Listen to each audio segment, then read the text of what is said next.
আজকে আমি দার্জিলিং জেলাকে অভিনন্দন জানাই। আমরা যে তিস্তা বাজার এবং পেশকের মাধ্যমে একটা নবনির্মিত সেতু করে দিলাম, যার ফলে দার্জিলিং এবং কালিম্পংয়ের মানুষ অনেক উপকৃত হবেন। আর আজকে উত্তরবঙ্গ জলপাইগুড়ি উত্তরবঙ্গের 8টি জেলা জুড়ে 11,600 পাট্টা বিতরণ করা হচ্ছে। আপনারা জানেন 2023 সালে একটা জলোচ্ছ্বাসে সিকিমের মালে অনেকগুলো বাড়ি ক্ষতিগ্রস্ত হয়ে গিয়েছিল।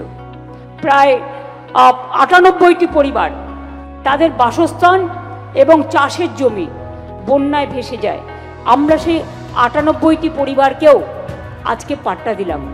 জলপাইগুড়ি জেলায় আজকে প্রায় 400 কোটি টাকার উদ্বোধন এবং শিলান্যাসের প্রোগ্রাম দেওয়া হয়েছে। আর আজকে এই মিটিং থেকে 1,55,000 লোক পরিষেবা পাচ্ছেন গভর্নমেন্টে। আজকে চা সুন্দরী প্রকল্পে 1,106টি পরিবারের হাতে আলিপুরদুয়ার জেলার লঙ্কাপাড়া চা বাগানের চা সুন্দরী প্রকল্পে নির্মিত বাড়ির কাগজ দেওয়া হলো।